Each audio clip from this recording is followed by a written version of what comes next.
Hi, everybody. My name is Zach. This is my presentation on race and rivalries throughout the history of the NBA. We're going to be looking at how the media has perpetuated different racial stereotypes.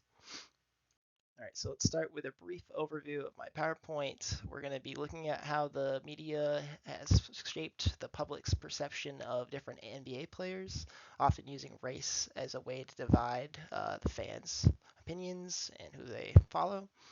We're going to be looking at the rivalry between Bill Russell and Wilt Chamberlain that started in the 60s, and also the rivalry between Larry Bird and Magic Johnson as some of the major case studies to look at this.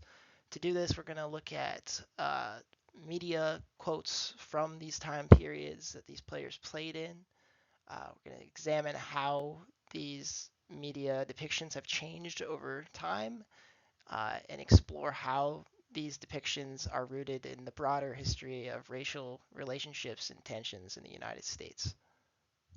So I wanted to start with the 1960s, the civil rights era, and a time of a lot of social change in the United States. I want to look at the media's depiction of Bill Russell and Wilt Chamberlain, who were some of the biggest NBA stars of the time, both being African American.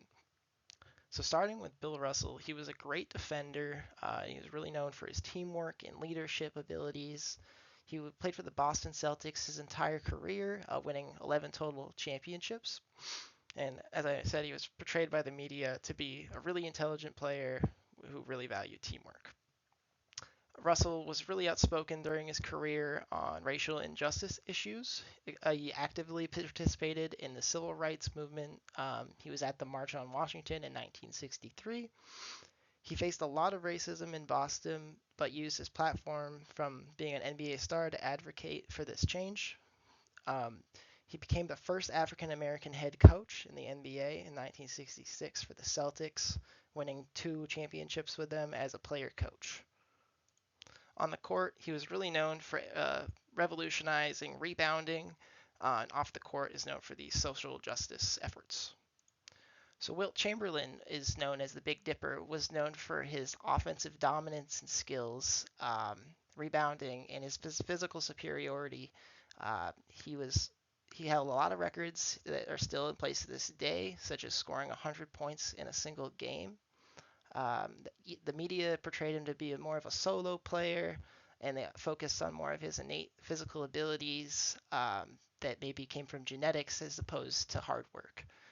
He was criticized directly compared to Russell for not being involved in the civil rights movement.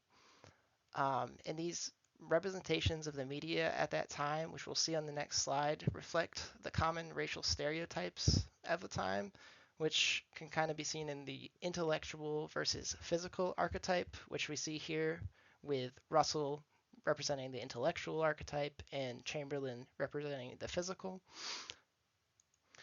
Despite this, the efforts of both of these players really paved the path for future generation of African American stars in the NBA. So I wanted to go over a few quotes from the 1960s when Wilt Chamberlain and Bill Russell were playing in the NBA. So the first quote I put is about Wilt Chamberlain and kind of shows how the media talked about him being an individualistic player, directly compared him to Russell a lot, talking about how he won't take on coaching, all he wants to do is score. That talks about his offensive ability a little bit there. And that next quote talks about him being able to press a 400 pounds without breathing hard. Obviously, I don't think many people can do that. Uh, and it talks about not losing his temper because he's genuinely afraid he might kill somebody. I I think this really shows some of the racism at the time. Really shows the archetype that we just talked about with the more physical focus on Chamberlain.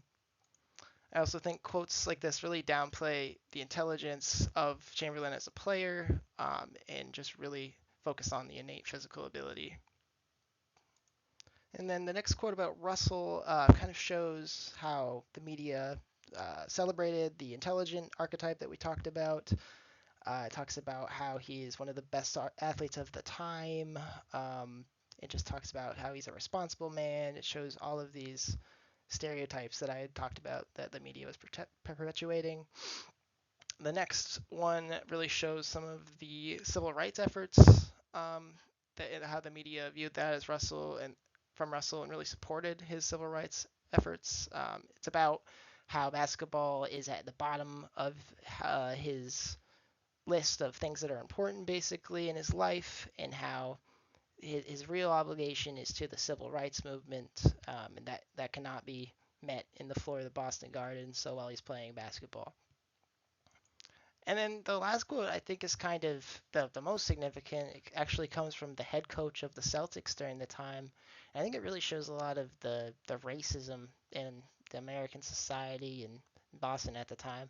Because he says, because he's smart enough to understand me at the very end of that quote, which really struck me as Red Auerbach probably saw black people just not to be intelligent in general, which aligns with a lot of the racial stereotypes and perceptions that we know that were common at that time.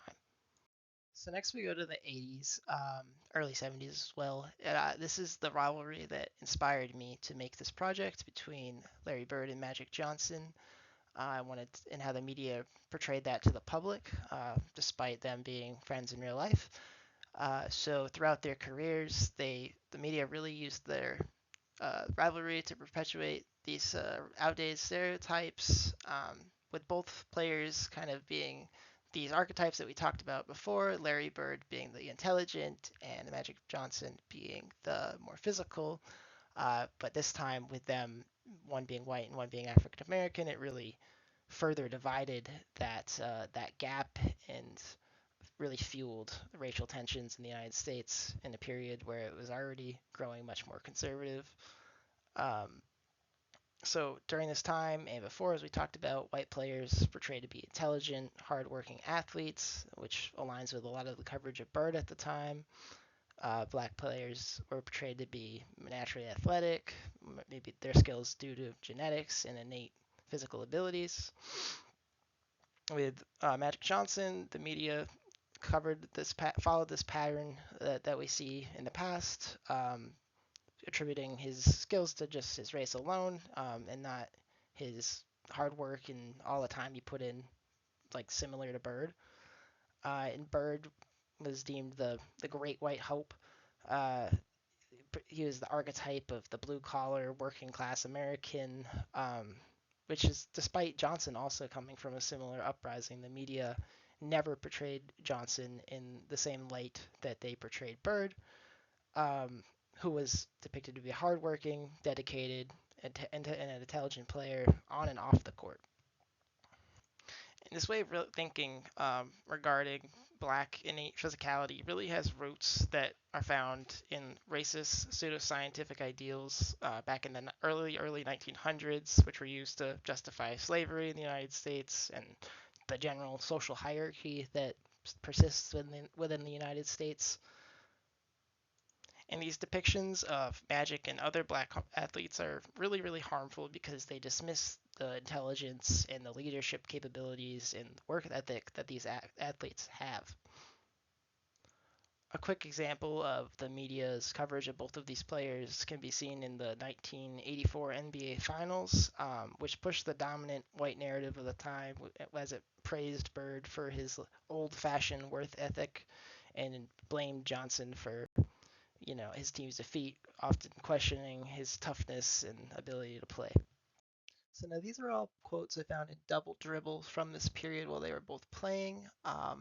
First quote implies that black players are physically and athletically better than white players, and the only way to explain Bird's success would be that he transcends race. I think the second quote dismisses the broader accomplishments that were made by Johnson in his career, um, viewing his victory as rare and something that wouldn't be everlasting and compared to Bird's success. Uh, I do want to note that towards the end of their careers, like the 1988 season, both were kind of viewed as equals within the media. As seen in the final quote, when somebody's talking about another NBA star. Um, New stars such as Michael Jordan and Charles Barkley came into the league, and kind of this rivalry kind of dimmed out. So I want to thank you for listening to my presentation and hope you have a great day.